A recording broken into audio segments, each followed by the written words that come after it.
Bienvenue dans votre émission On fait le point.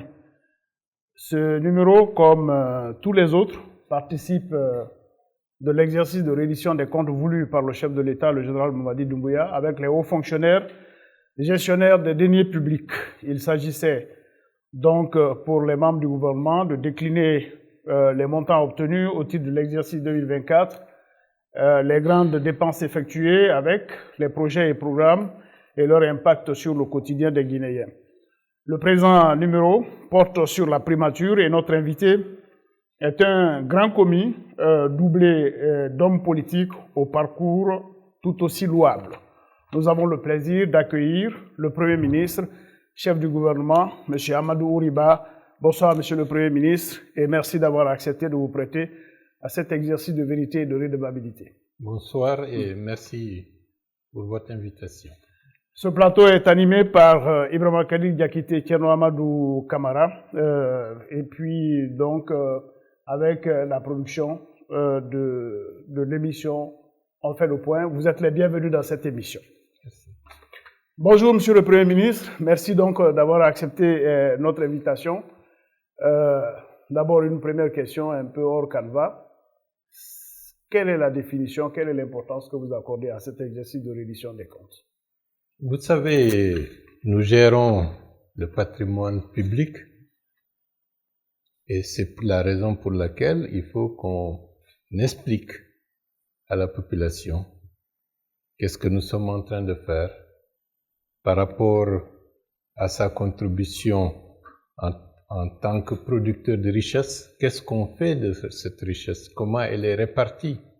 Et c'est la raison pour laquelle cet exercice ne doit pas être simplement un exercice lorsque le président de la République le demande. De manière régulière, les membres du gouvernement, et j'insiste fortement là-dessus, les membres du gouvernement doivent être accessibles, doivent être à l'écoute de la population et utiliser le médium qui sied le mieux à une explication la plus large possible, c'est-à-dire utiliser les médias pour s'expliquer, pour expliquer notre politique et pour, bien entendu, rendre compte à la population comment les responsables sont en train de gérer la situation, tant sur le volet social qu'économique que politique. C'est extrêmement important parce que nous sommes là pour servir et c'est la raison pour laquelle les populations qui doivent être servis doivent savoir qu'est-ce que nous sommes en train de faire pour les servir. Monsieur le Premier ministre, avant d'en venir tout à l'heure à votre lettre de mission, qui est déclinée, je crois, en 3 phases, en 3 volets, vous avez quand même une enveloppe substantielle pour pouvoir assurer le fonctionnement régulier des différents services de la primature. Bon, c'est vrai.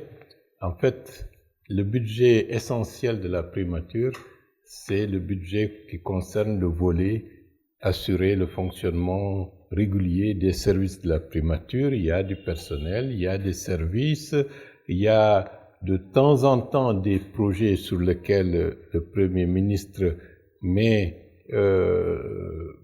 des moyens et qui peuvent être coordonnés par les services de la primature.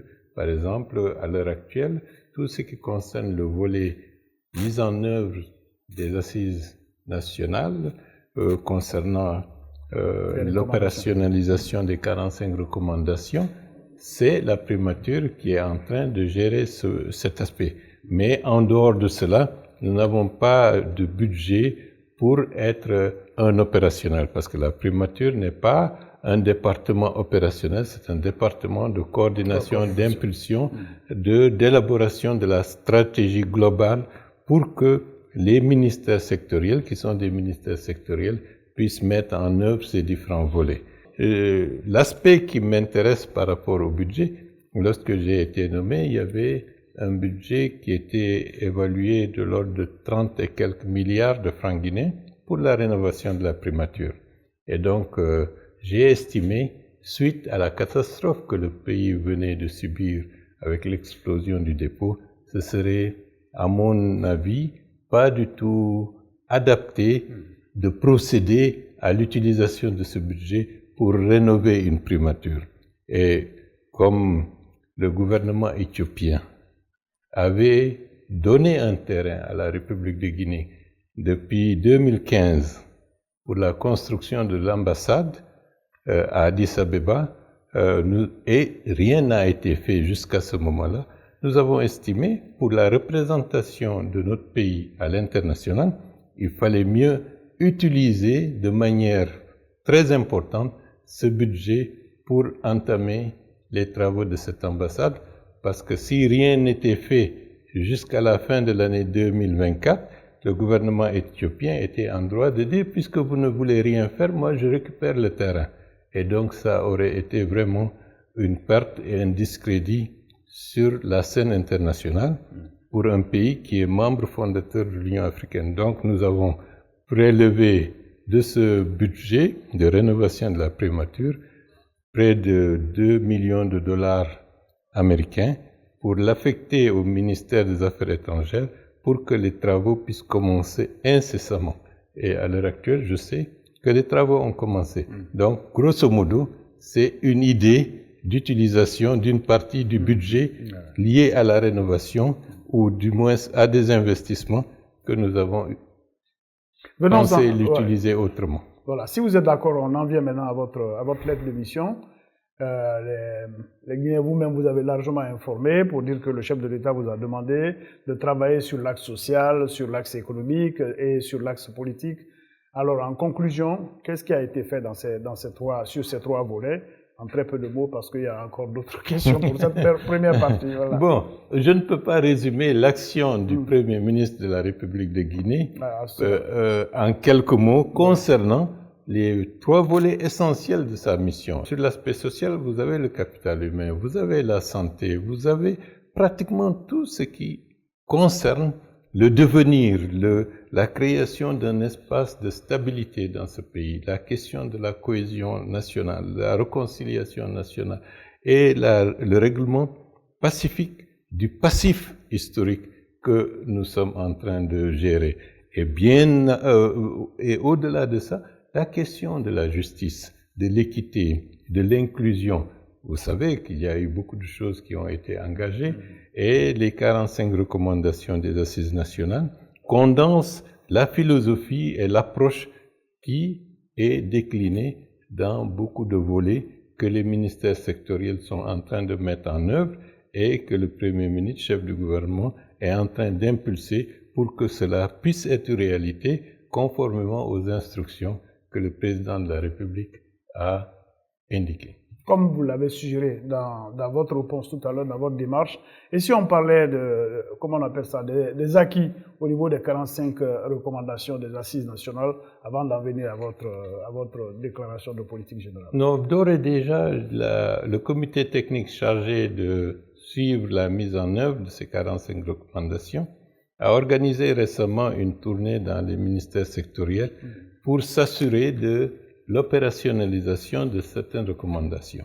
Mais je crois que l'essentiel des 45 recommandations sont déjà prises en compte. Bon, il y a certaines recommandations qui sont emblématiques. Le procès du 28 septembre, ça c'est quelque chose de très important qui a fait que la Guinée a joué un rôle historique majeur ayant la capacité par elle-même, pour elle-même, d'organiser un procès qui fait notre fierté, qui fait aussi la fierté de l'Afrique et qui montre que en Afrique, on est capable par nous-mêmes de gérer des situations beaucoup plus complexes avec fierté, avec professionnalisme. Je salue au passage les magistrats qui ont été, disons, en capacité de permettre à la Guinée de s'enorgueillir de la qualité de ce procès. Et puis, je salue également les victimes dont les mesures de réparation et de compensation ne sont pas laissées en jachère. Le gouvernement continue de rechercher les moyens pour abonder le fonds qui permettra de faire en sorte que les victimes sachent que nous sommes en train de travailler sur ça. Avez-vous une idée des indemnisations qui avaient été prévues aussi dans les 45 recommandations? Non, on n'avait pas chiffré cela Ok. au niveau des 45 recommandations, mais c'est un principe. Et c'est un principe validé, c'est un principe qui est aussi considéré comme étant une instruction du président et que le gouvernement devra et doit mettre en œuvre. Je vais vous donner un exemple de ce que nous sommes en train de faire actuellement. Il y a un jeune homme, Bailo, qui était pendant plus de 10 ans pratiquement un pensionnaire de l'hôpital Jean-Paul II, parce qu'il ne pouvait pas faire autrement. Il avait reçu une balle au dos, certains organes vitaux étaient atteints, et l'hôpital, par un souci humanitaire, l'a gardé. Il vient d'être opéré à l'hôpital d'Onka pour lui permettre d'avoir une vie beaucoup plus, j'allais dire, autonome et des dynamiques lui permettant de se reconstruire à travers des actions précises pour qu'il puisse avoir un revenu et recommencer à vivre. Ça, c'est un exemple que nous avons fait. Il y a d'autres comme Monsieur Goumou, qui aussi avait reçu une balle, qui avait fracturé certains de ses os. Bon, il y a eu des tentatives de réparation, mais ça n'avait pas marché. Dans les prochains jours, il va être envoyé en Turquie pour que, sur le plan technique, qu'il soit dans de meilleures conditions pour être soigné. Récemment, il y a une victime de la tragédie de Zérekoré qui ne pouvait plus s'asseoir. Il est complètement coincé. Nous avons pris également le soin d'assurer son évacuation vers des centres hospitaliers beaucoup plus modernes. Il y a d'autres, pour dire que l'action continue. Ce ne sont pas des actions spectaculaires, mais ça continue. Mais je peux vous en citer beaucoup. Oui, c'est compris. Vous avez aussi fait une déclaration de politique générale qui a retenu pratiquement l'attention de l'opinion nationale surtout, l'opinion nationale et même internationale, par la densité des propositions que vous aviez faites. Au pif, comme ça, on se souvient, vous aviez dit que la Guinée avait besoin d'une autorité renouvelée, une action publique efficace, plus de transparence, un débat démocratique. Est-ce que vous êtes satisfait du parcours en moins d'1 an à peu près de votre installation? Je pense qu'en moins d'1 an, il est difficile de rattraper, disons, des décennies et des décennies de manque d'action pour prendre en compte les besoins de la population. Mais néanmoins, nous sommes dans une pente de croissance par rapport à cela. Mais je dois dire, parce que là, il ne faut pas qu'on oublie, la Guinée était sinistrée en début 2024. Beaucoup de nos compatriotes étaient particulièrement inquiets. L'explosion du dépôt a pratiquement... C'est le cœur du pays qui était atteint par l'explosion du dépôt. Vous n'avez pas de carburant, l'économie est affectée, la vie sociale, en tout point de vue.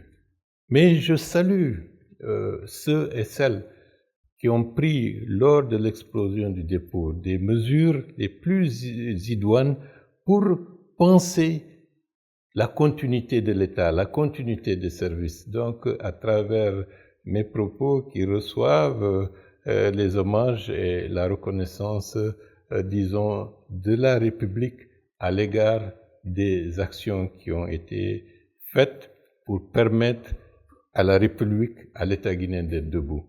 Ils se reconnaissent, je n'ai pas besoin de les citer. C'était ça, février, mars 2024. Par la suite, nous avons été affectés, en plus de cette crise du carburant, parce que nous n'avions pas le dépôt, de la question de la desserte en électricité. Complètement dans le noir. Période de carême, mois de mars 2024. Là aussi, ça a été difficile pour nos compatriotes. Ils ont accepté, malgré toutes ces souffrances, le carême chrétien et le ramadan musulman, stoïquement d'accepter la situation dans l'espoir que les choses vont s'améliorer. Et là aussi, il faut saluer cette capacité de résilience de la population guinéenne. Donc, si je comprends bien, votre déclaration de politique générale agrégeait l'ensemble de ces questions fondamentales de l'État. C'est clair, parce que cette déclaration de politique générale est intervenue au mois de mai. Et donc, c'était en liaison avec la situation que nous vivions à l'époque et la projection que nous avions lancée pour résoudre un certain aspect des choses. Grâce à Dieu, on ne dit pas qu'on a réussi totalement, mais les perspectives sont intéressantes. Par rapport à la question de l'électricité, dans quelques mois, vous allez voir. On va en parler dans le volet économique tout à l'heure. D'accord. Maintenant, pour le volet social, surtout dans votre déclaration de politique générale, vous aviez insisté sur la couverture médicale des fonctionnaires et des retraités. C'était un sujet qui vous tenait particulièrement à cœur. C'est vrai. En peu de mots, quel est le bilan que vous faites? Non, le bilan est positif. Et c'est une révolution dans ce pays. Parce qu'il faut qu'on dise les choses ouvertement. Pendant des décennies et des décennies, dans un pays qui était considéré à un moment donné comme un pays à vocation socialiste, qu'il n'y ait pas une couverture maladie pour les agents de l'État, c'était une fragilité, j'allais dire, extrême. Aujourd'hui, la politique qui est mise en œuvre, c'est d'avoir une couverture maladie. Ce n'est pas encore tout à fait parfait, mais c'est un début. Agir et parler moins. Par le passé, on a beaucoup parlé. Aujourd'hui, on parle moins. Place à l'action. On agit. Dans la suite de ce débat, et notamment dans le volet social, vous aviez aussi parlé de création d'emplois, d'éducation, de santé, l'accès à l'eau, à l'énergie. Je vais laisser la suite avec Mbonné. Monsieur le Premier ministre, vous êtes, en tant que chef de gouvernement, vous êtes aussi garant du dialogue social. Est-ce qu'on peut savoir en 2024, il a parlé tout à l'heure d'aspects que vous avez, d'évolutions qui ont été faites, notamment la couverture, ça revient souvent dans les revendications de vos partenaires sociaux. Est-ce qu'on peut savoir en 2024 exactement qu'est-ce qui a été fait pour que des réformes comme ça soient possibles, notamment la couverture médicale dont il parlait tout à l'heure? Non, par rapport à la couverture médicale, comme vous le savez, il y a une implication de budget national, puisque une partie d'abonnement de la caisse, c'est des 18%, c'est le budget national qui le couvre. Et chaque agent, on lui prélève 5%. C'est déjà un bon début par rapport à une couverture qui n'est pas maximale, mais une couverture qui permet à la grande majorité, sinon à la totalité des fonctionnaires de l'État, aussi bien ceux qui sont en activité que ceux qui sont à la retraite, de bénéficier d'un début de couverture médicale.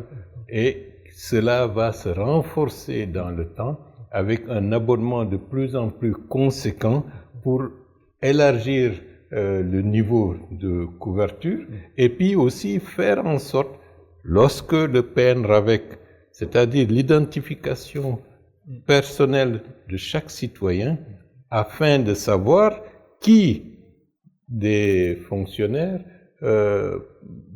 ses ayants droit, son épouse, ses enfants, parce qu'on ne veut pas rentrer dans une usine à gaz qui ferait que le programme ne soit pas du tout efficace. Il faudra lui assurer, disons, des mécanismes rigoureux pour que Monsieur X est le père de X, Y, Z de la manière la plus fiable possible pour éviter, disons, des situations qui pourraient être malencontreuses et affecter les capacités de la Caisse à honorer ses engagements vis-à-vis des assurés. C'est un début, c'est une grande révolution, comme je vous l'ai dit. Nous n'avons pas fait des déclarations tonitruantes, nous agissons et je salue ceux qui ont été sur le plan technique et sur le plan politique à la base de ce processus. Tout à l'heure, j'avais dit, nous faisons la révolution sans l'entonner, parce que depuis l'indépendance, c'est la première fois que les fonctionnaires de l'État. Ouais. Et ceux qui sont à la retraite sont pris en charge par une couverture maladie. Oui, ça c'est pour ceux qui vont à la retraite. À présent, concernant ceux qui sont en activité. Mais eux aussi, ceux qui sont en Oui. activité, Oui. comme ceux qui sont à la retraite, Exactement. bénéficient de cette couverture. Oui, exactement. C'est l'autre volet de la question. Maintenant, ceux qui sont en activité, il y a eu beaucoup de départs aussi à la retraite, et vous avez fait du remplacement parce qu'il y a eu des recrutements qui ont été faits, ce qui a été salué. Mais il y a encore des problèmes qui persistent, notamment le déploiement des fonctionnaires au niveau des lieux de travail. Par exemple, à l'intérieur du pays, il y a des zones carrément qui ne sont pas couvertes par ce déploiement. Qu'est-ce que vous faites pour que les fonctionnaires qui ont des salaires puissent trouver du travail? Parce qu'il y en a qui disent aussi qu'ils ne sont pas postés. Bon, je pense que là, on est en train de régler d'abord la question au niveau, j'allais dire, de l'enveloppe. Si je dis l'enveloppe, c'est-à-dire la restructuration des ministères. Vous avez vu que la question de ZPA s'est invitée au cours de l'année dernière dans le débat. C'est un dossier qui n'est pas encore clos.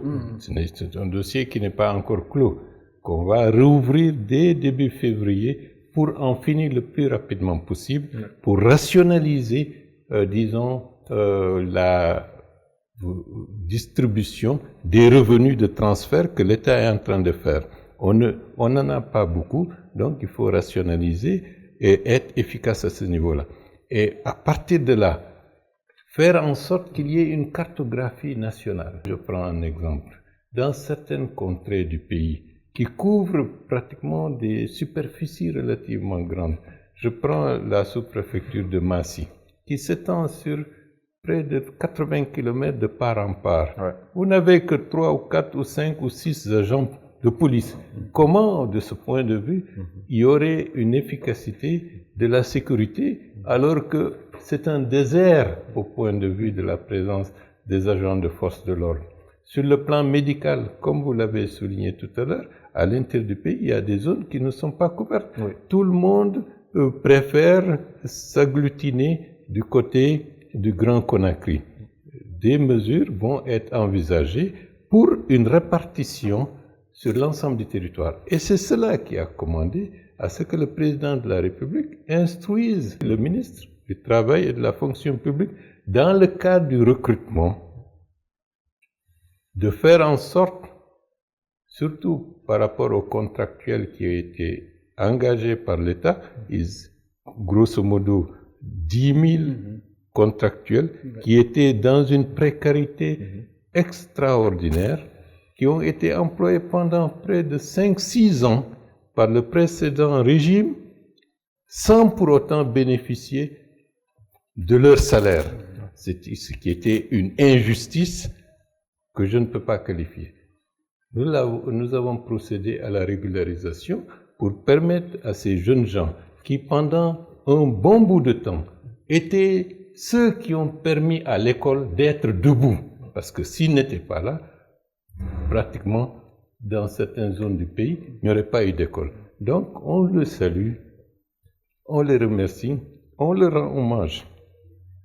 Et cette question a été résolue à la grande satisfaction des uns et des autres. Il y a quelques aspects qui persistent, mais nous allons les corriger au fil du temps.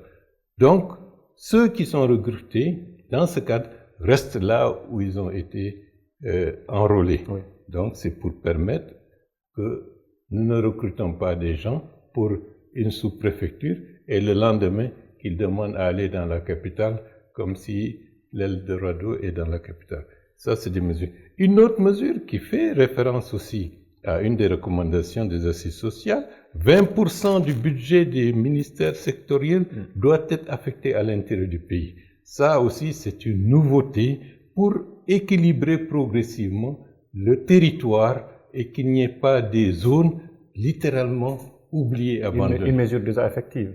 C'est vrai, parce que regardez, il y a des villes qui n'avaient même pas d'eau, même pas de centimètres de goudron. Et les ressortissants de Tougué étaient la semaine dernière à la primature pour remercier, disons, les autorités de ce pays que pour la première fois, ils voient du goudron, ils voient de l'eau, ils voient de l'électricité dans leur collectivité locale. Et ça, c'est quelque chose de très important. Donc c'est comme si la Guinée vient de naître maintenant. Et vous allez voir, au fur et à mesure que des conditions idoines seront créées à l'intérieur du pays, beaucoup de personnes vont se dire pourquoi je vais me fatiguer à vivre dans une mégapole de 3-4 millions d'habitants avec tous les problèmes du monde, si dans mon petit village, il y a l'école à côté qui fonctionne très bien, il y a la route, il y a l'électricité, il y a des possibilités à côté du travail officiel d'avoir des activités supplémentaires pour accroître le revenu, les gens vont aller à l'intérieur du pays. Et c'est l'optique que nous sommes en train de créer. Faire en sorte que sur l'ensemble du territoire, qu'il puisse y avoir des hommes et des femmes en activité capables, de par leur propre production, de vivre et de créer des richesses. Il y a aussi des services, d'autres services sociaux de base, toujours pour rester dans le volet social. Il y a aussi d'autres services sociaux de base dont vous avez longuement parlé depuis que vous êtes aux affaires. Vous avez parlé de l'accès à l'eau et à l'énergie. Tout à l'heure, on avait interrompu le développement sur l'énergie. Vous allez le reprendre pour les téléspectateurs. Et puis aussi, il y a l'accès à l'information. Vous étiez au ministère de l'Information pour lancer la télévision numérique pour tous, la télévision numérique terrestre. Bien, ça aussi, il faut que nous soyons aux normes. Il faut que nous allions dans le cadre de la modernité au niveau de l'utilisation des nouvelles technologies pour permettre à l'ensemble de la population d'être en capacité d'avoir l'information. Parce qu'avoir l'information, c'est avoir la connaissance, c'est avoir le savoir, c'est savoir qu'est-ce que, sur le plan, en tant que citoyen, qu'est-ce que son pays est en train de devenir. Et donc ça, c'est quelque chose qui est en train d'être mis en œuvre. Ça a pris beaucoup de temps, mais c'est en train d'être mis en œuvre. Mais par rapport à cela aussi, il faut rappeler que les radios rurales, malgré leur importance stratégique pour la couverture du pays, c'est cette année, grâce au dynamisme du ministre de l'Information et de la Communication, que toutes les préfectures du pays sont couvertes par l'existence d'une radio rurale locale, parce que c'est le principal vecteur de communication pour l'ensemble des citoyens de cette zone. Et la primature a contribué à doter la préfecture de Lola récemment d'une radio rurale. Et stratégiquement, les préfectures qui sont périphériques, c'est-à-dire qui sont à la frontière avec d'autres pays, c'est un critère de souveraineté qu'ils se sentent aussi pris en compte par le gouvernement de leur propre pays. Sinon, au fil du temps, ils se sentiront beaucoup plus, disons, d'une autre entité étatique que de l'entité nationale. Donc, nous sommes en train de réparer cela progressivement avec les mesures et les moyens qui sont à la disposition de la collectivité. L'énergie. La Guinée, malgré tous ses atouts, a brillé par une insuffisance notoire en termes de production d'électricité. Et cette année, nous allons, avec l'aide de Dieu, faire en sorte que nous puissions avoir une capacité, conformément au discours de politique générale, de produire près de 1,2 gigawatts. C'est-à-dire ce que la Guinée n'a jamais produit.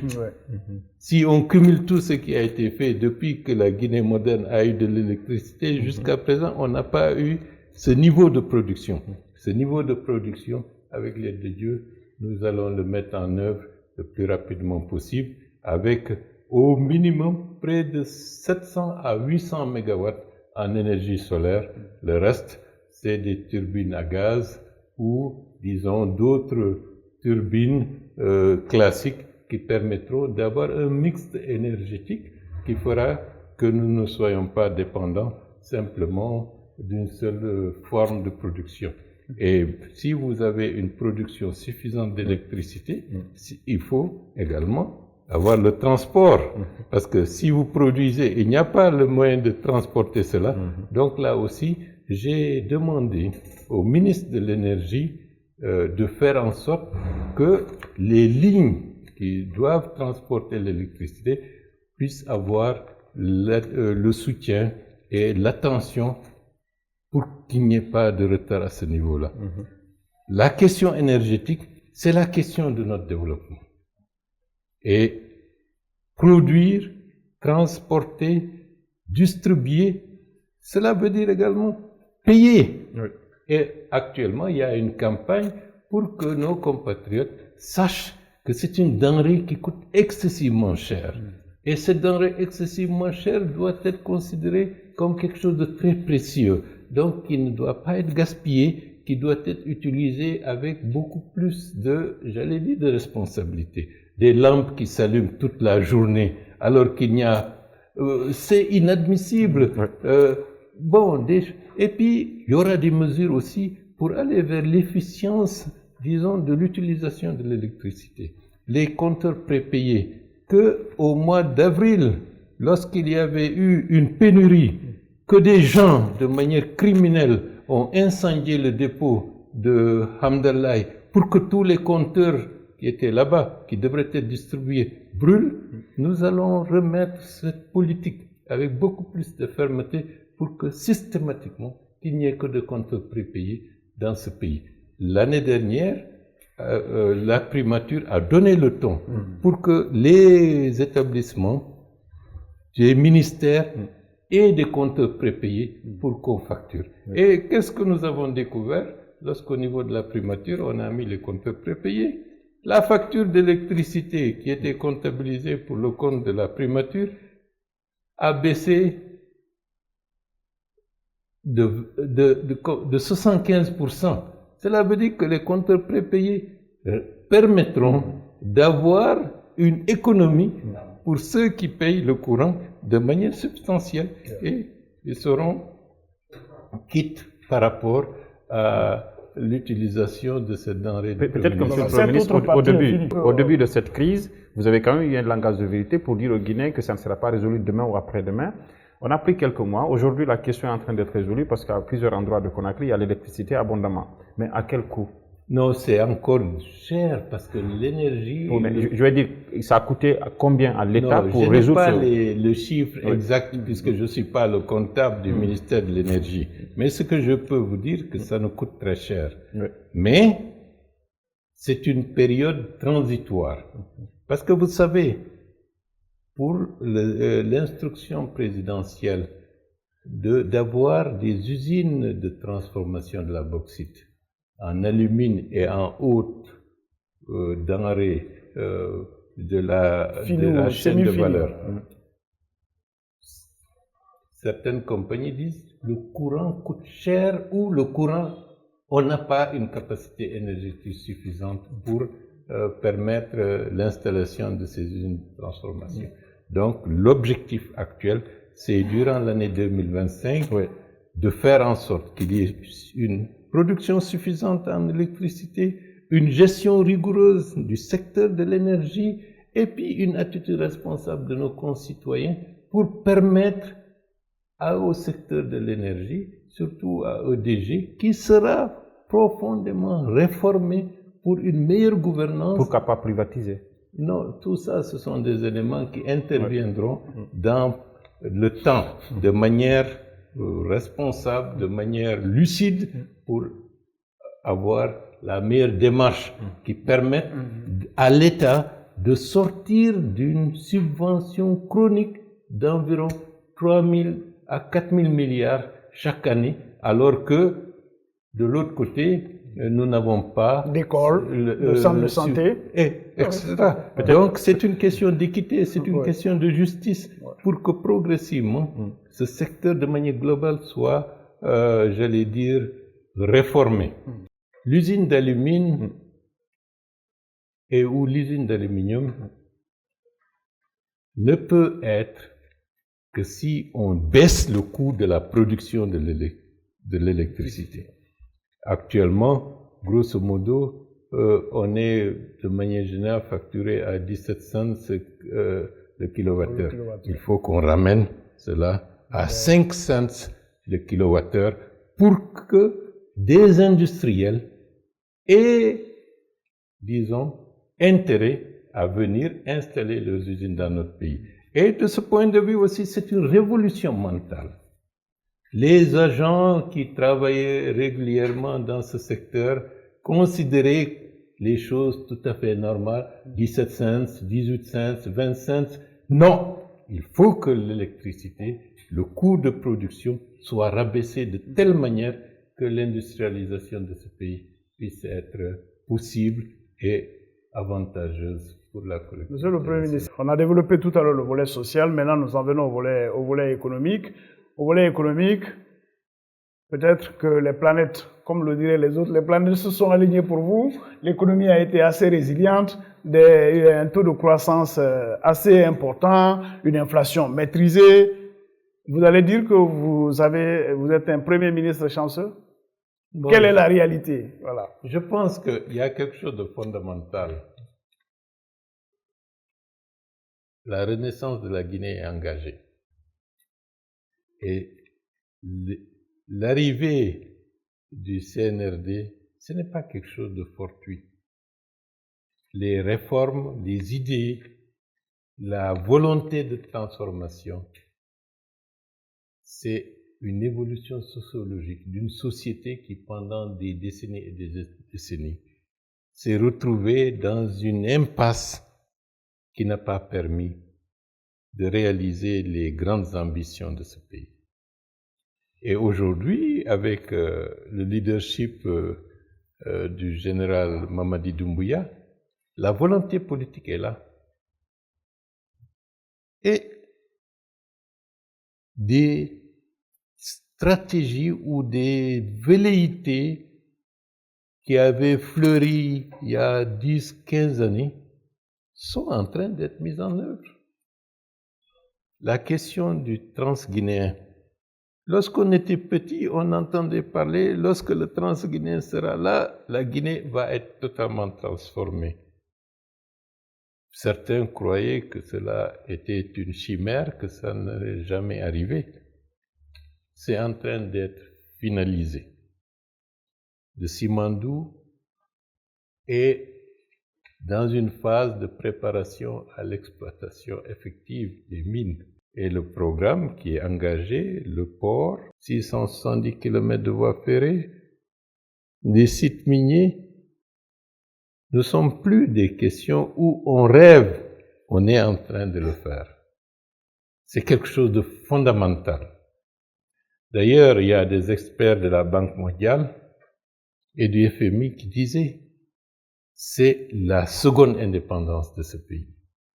Donc il faut gérer cela avec rigueur, efficacité, pour que cette seconde indépendance soit l'indépendance qui va mettre la Guinée sur orbite dans le sens de l'émergence économique et de la prospérité de toute la nation.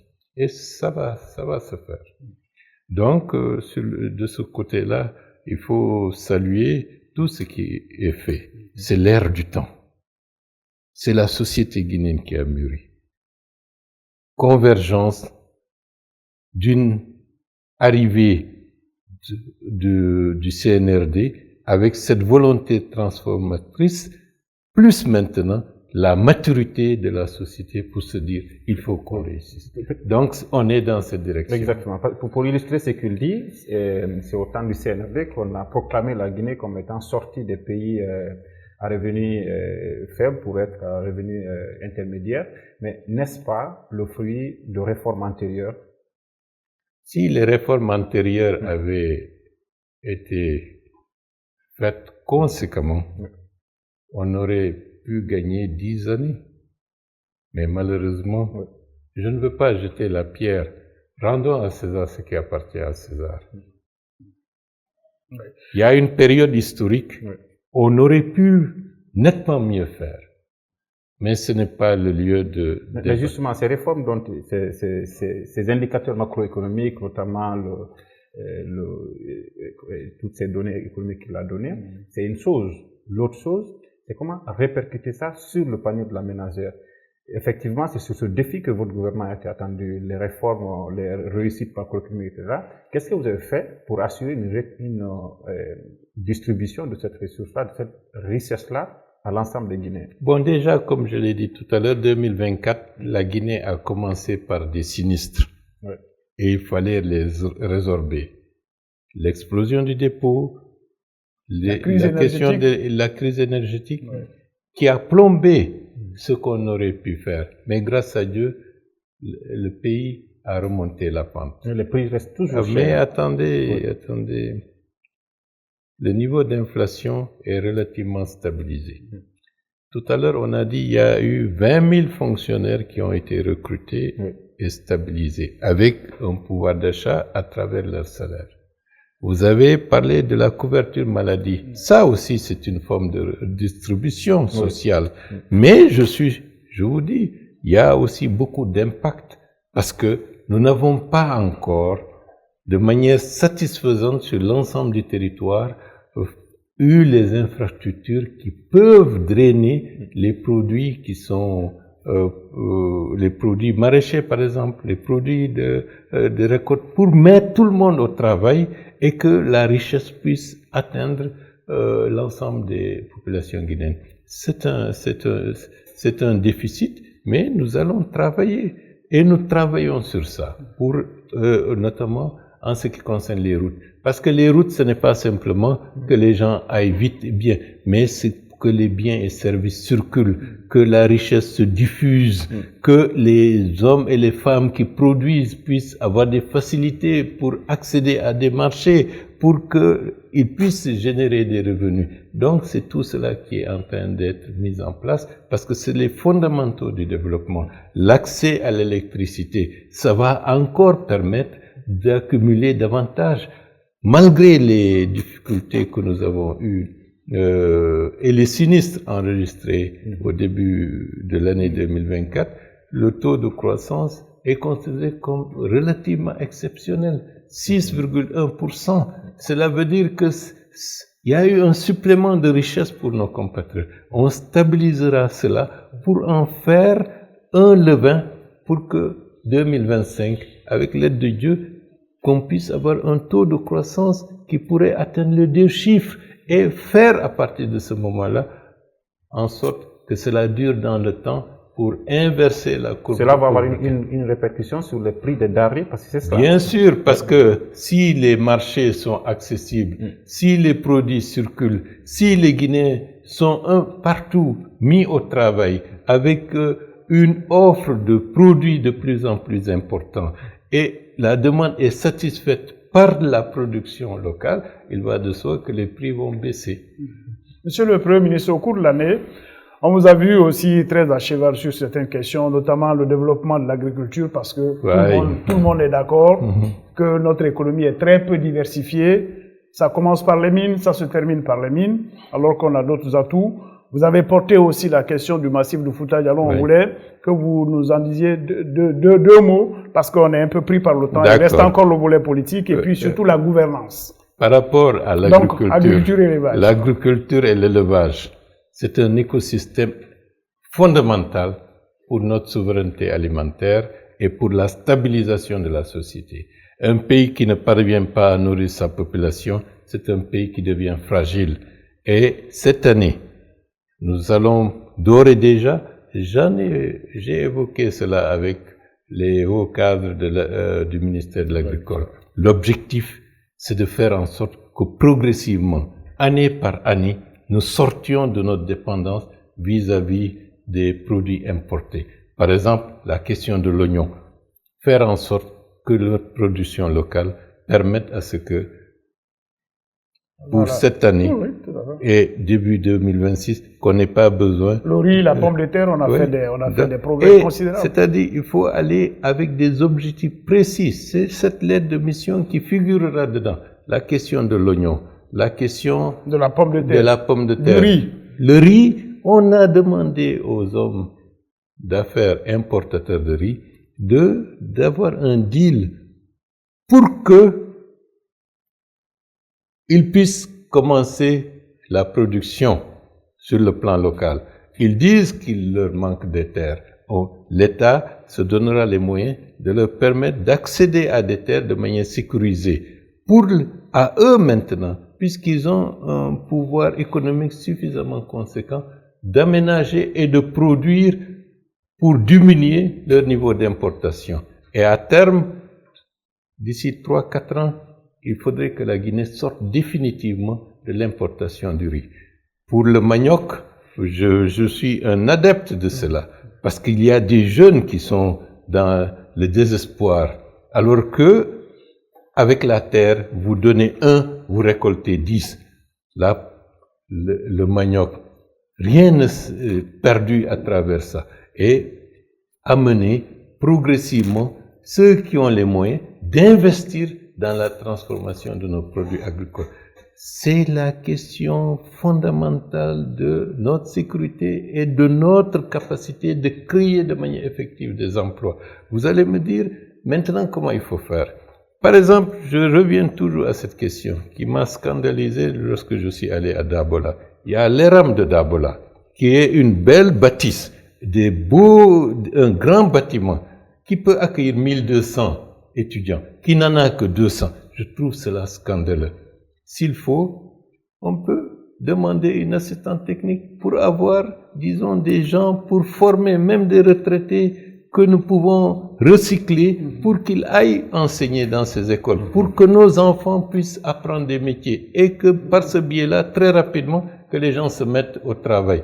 Et les enfants, on ne va pas simplement les dire « allez étudier ». On mettra des moyens incitatifs pour qu'ils trouvent intérêt en 3 mois, 4 mois, comme l'ASCAD est en train de le faire, pour que très rapidement, que beaucoup de nos jeunes qui ne savent pas travailler, qui n'ont pas de métier, puissent accéder à un niveau de formation suffisant pour qu'ils puissent être vraiment titulaires d'un niveau de CAP ou d'un BTS ou d'un BEP pour être employables. C'est la question de l'emploi. Je donne un exemple. À l'intérieur du pays, vous voulez même comment on appelle ça, cultiver, mais vous ne trouvez personne. Or, nous avons des millions de nos jeunes qui disent qu'ils n'ont pas d'emploi.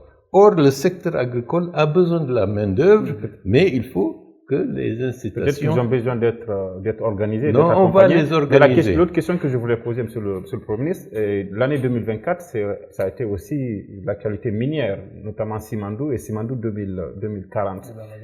Et oui, mais on a besoin de savoir. Aujourd'hui, l'opinion, économiquement, on pense que c'est un bon projet, ça donne de belles perspectives, sauf que il n'y a pas suffisamment de transparence, notamment les documents concernant le projet Simandou ne sont pas publiés, et ça en violation même du code minier du gouvernement guinéen. Vous savez, il ne faut pas lire n'importe quelle lecture. Oui.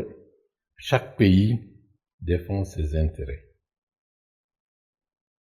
Et la diffusion d'informations stratégiques majeures peut porter préjudice à nos intérêts. Même s'il faut informer le peuple. Le peuple... Vous croyez que tout le monde veut que la Guinée s'en sorte? Vous croyez que tout le monde voit d'un bon œil cette évolution de la Guinée à travers, par exemple, la question du Simandou? Ça, c'est une question qu'il faut se mettre, disons. Lorsque vous êtes informé d'une situation qui peut mettre en péril les intérêts de votre pays, est-ce que pour des questions de transparence, il faut que le peuple soit informé? Vous voulez qu'on mette ça sur la place publique? Mais est-ce que vous ne mettez pas ce projet en danger? Parce que s'il n'y a pas suffisamment de transparence, est-ce que vous gagnez l'adhésion du peuple? Non, le peuple est déjà acquis puisqu'il voit ce qui est en train d'être construit. Mais visitez... Il ne sait pas comment c'est construit, à quel coût. Et c'est discuté à son nom. Non, le peuple veut, je veux du transport ferroviaire, je veux de l'emploi, je veux que mon niveau de vie progresse. Je veux voir ce pays se moderniser. C'est ce que le peuple demande. Donc les documents ne seront pas publiés? Non, c'est chaque chose en son temps.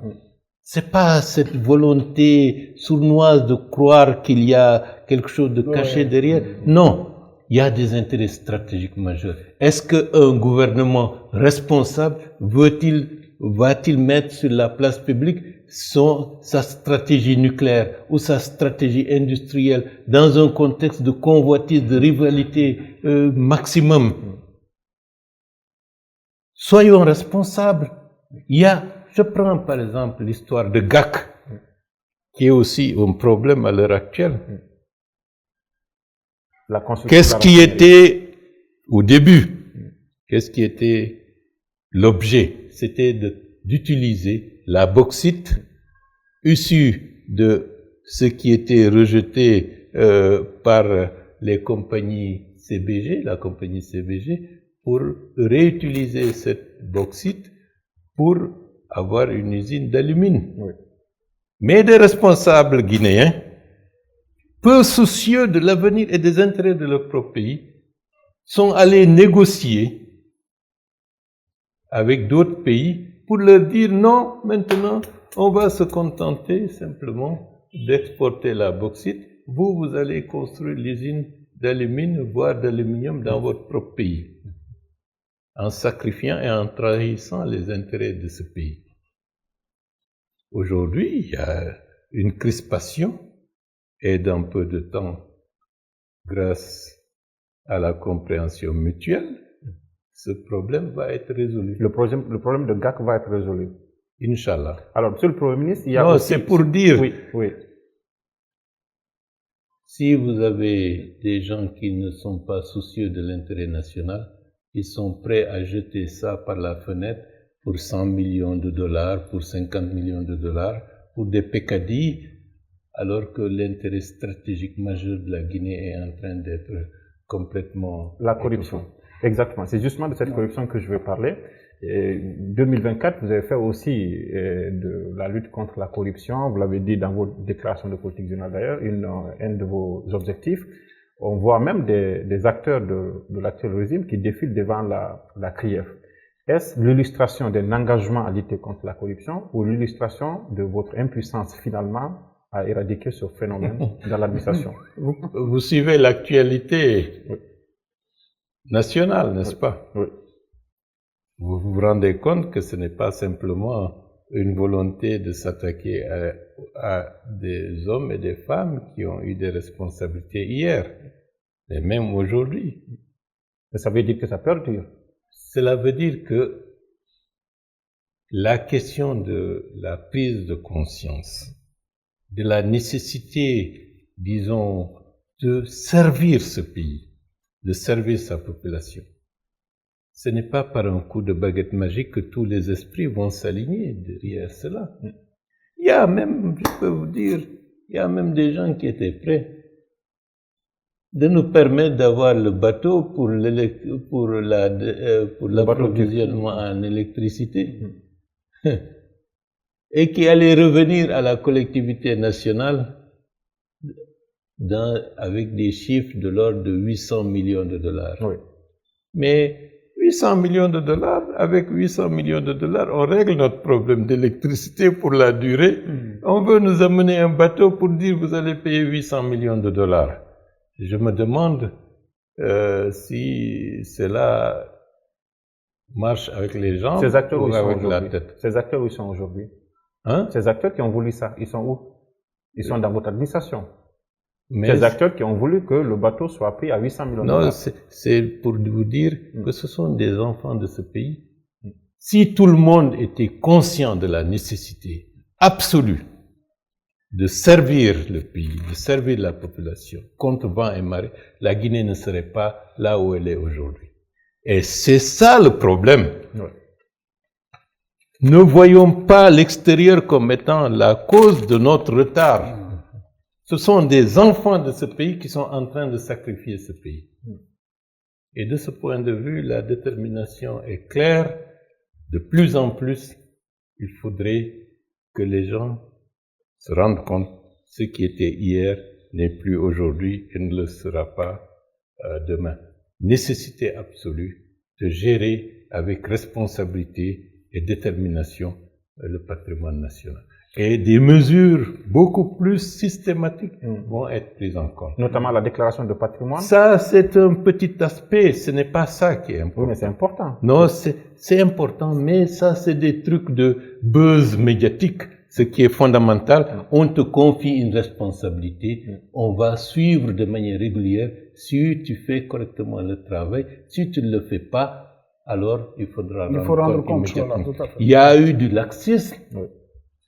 Ce qui fait, j'ai demandé lors du dernier conseil au ministre des Finances de passer en revue le portefeuille de l'État et on va systématiquement vérifier le niveau, disons, la situation de chaque société où l'État a une participation.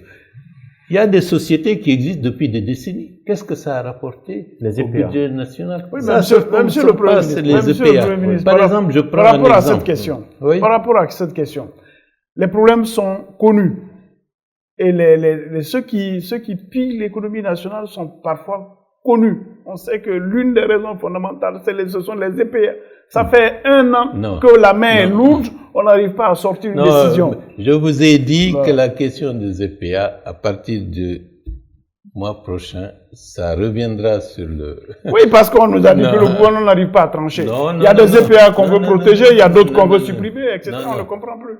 Vous savez, là-dessus, est-ce que vous avez le soutien du président? Est-ce que vous avez le soutien du président même sur cette question, sur cette réforme majeure? Non, il a une totale confiance à l'action qui est engagée.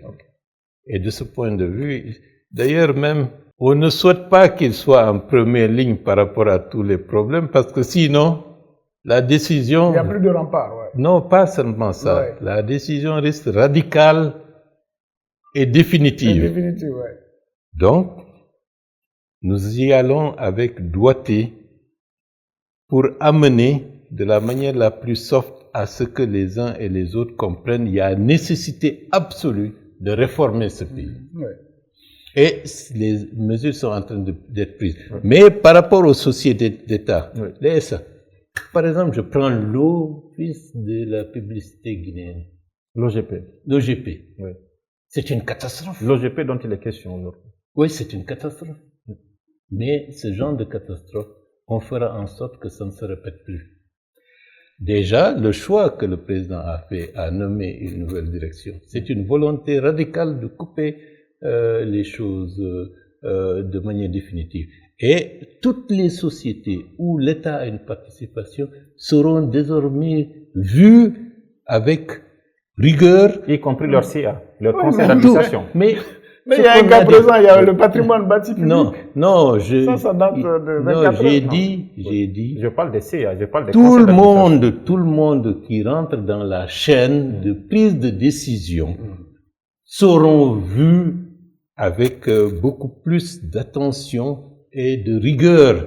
Parce que si une entreprise fait faillite, la direction et son conseil d'administration sont en partie responsables. Et là, dans les prochains jours, je recevrai tous les corps de contrôle de l'État pour leur dire, faites votre travail de la manière la plus systématique possible. Nous ne pouvons pas nous permettre d'avoir les ressources publiques qui sont jetées par la fenêtre. Ce serait une insulte à la collectivité. Monsieur le Premier ministre, c'est assez bien engagé. À présent, avec votre permission, on n'a pas pu aborder toutes les questions du volet économique parce qu'il restait les relations avec les institutions de Bretton Woods. Il restait votre plaidoyer sur le Fouta Djallon, mais on en parlera. On en parlera. Si vous êtes d'accord, il y a aussi des questions pertinentes et assez importantes sur le volet politique. Si vous êtes d'accord, on va aborder le volet politique. Monsieur le Premier ministre, nous avons parlé de belles choses depuis le début de cette émission, mais une transition, c'est transférer le pouvoir à une autorité plus légitime. C'est l'engagement d'ailleurs du CNRD depuis le 5 septembre. Pourquoi nous ne sommes pas encore à l'ordre constitutionnel alors que cela était prévu pour intervenir au plus tard le 31 décembre dans un accord dynamique entre vous, État, et la CEDEAO? Qu'est-ce qui a empêché le retour à l'ordre constitutionnel le 31 décembre? L'homme propose, Dieu dispose. Ça, c'est une réalité connue de tout le monde. La volonté d'aller dans cette direction s'est manifestée, a été actée par écrit. Mais pour des raisons diverses. Le départ a été pris avec beaucoup de lenteur. Les mesures pour vraiment mettre les choses en place, c'est-à-dire les structures et les moyens, n'ont pas été faits avec diligence. Pour vous donner un exemple, ce n'est qu'avec mon arrivée comme Premier ministre chef du gouvernement, qu'un mois et demi plus tard, que la coordination du PNRAVEC a été désignée. Or, le PNRAVEC, c'est l'élément déclencheur du processus. Bien entendu, il y avait des travaux préliminaires qui étaient engagés, mais l'absence du coordonnateur n'avait pas permis de se lancer effectivement à fond dans ce travail. Et donc, à l'heure actuelle, nous sommes en train de cavaler avec beaucoup plus de vigueur pour rattraper ça. L'objectif que le président avait indiqué pour l'année 2024, c'était au 31 décembre l'organisation du référendum.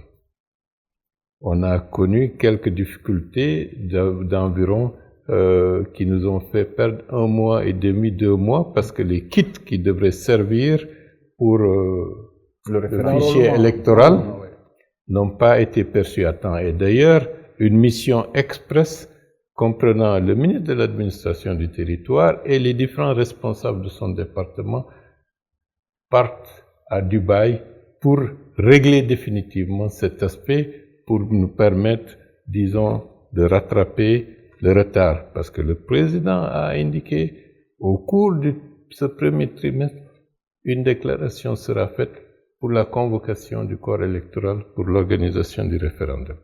Cela veut dire que les ministères de l'administration du territoire et toutes les structures qui ont vocation à préparer cela doivent tout mettre en œuvre pour que le fichier électoral soit disponible pour qu'on organise le référendum le plus rapidement possible. Et l'engagement présidentiel devient de ce point de vue une décision majeure de tout le gouvernement pour tout mettre en œuvre pour que cela se fasse. À partir du moment où le référendum sera organisé, le reste des élections seront déclinées au cours de l'année. Pour l'instant, on n'a pas d'OGE, organe de gestion des élections, et beaucoup d'autres questions, même la loi, même le code électoral n'est pas encore prêt. Non, toutes ces questions sont... Le président avait dit premier trimestre, on est quasiment en février, au début, presque février. Non, de toutes les façons, il n'y a pas de difficulté à ce niveau-là. Voilà. Les difficultés réelles sont d'ordre technique, mais nous allons les régler le plus tôt. Oui, monsieur le Premier ministre, parce que la question c'était de savoir, avant d'aller dans les perspectives, c'était de savoir par rapport à 2024. Alors, vous dites, c'est parce qu'il y a des choses qui n'ont pas été faites à temps, il y a une lenteur. Est-ce que la lenteur, ce n'est pas aussi parce que vous n'avez pas écouté votre opposition qui voulait qu'on continue avec le même fichier et vous avez voulu qu'on invente un nouveau fichier? Est-ce qu'il y a des réflexions dans ce sens, tel qu'il le dit? Non, je vais vous dire franchement. Ceux qui ont utilisé l'ancien fichier qui a été pour aller vite, pour aller à la catastrophe. D'accord. L'ancien fichier qui a déjà conduit à 200 morts. Les protagonistes de cette tragédie se retrouvent aujourd'hui ensemble pour utilisons ce qui a amené à ce que 200 enfants de ce pays périssent. Est-ce responsable? Ça pouvait être amélioré. Oh là là. Donc vous allez faire un nouveau fichier. Le nouveau fichier rentre en ligne de compte parce que nous ne voulons pas recréer les mêmes faits qui ont amené à ce que le pays, quelques années après, se retrouve dans une dynamique de crise institutionnelle qui a amené à une transition. Il faut que les gens soient responsables. Et la responsabilité, dès le début, au lendemain du 5 septembre 2021, c'est à ce niveau-là que certains responsables politiques, nous avons divergé. Oui, parce que certains voulaient coûte que coûte en 6 mois. Vous avez fait ce que vous avez à faire. Certains des soldats ont péri. Vous êtes là pour très rapidement dégager le plancher et nous allons venir puisque nous sommes des super Guinéens en capacité de gouverner. Oui. Sans une analyse profonde, détachée des éléments qui ont été à la base des crises répétitives que la Guinée a connues. C'est une irresponsabilité. C'est une irresponsabilité. Et même aujourd'hui, je peux vous dire, excusez-moi, parce que là, il faut qu'on soit clair. Oui. Ce sont les mêmes qui aujourd'hui appellent à une interruption par des forces de défense et de sécurité, des appels pour qu'il y ait une crise institutionnelle majeure dans ce pays. Est-ce que c'est responsable pour des hommes et des femmes qui ont été à un moment donné en charge de parler et d'agir au nom du peuple de Guinée? Lorsque vous n'assumez pas votre responsabilité avec sagesse, avec une prise en compte de l'intérêt national, vous allez subir la rigueur de la loi.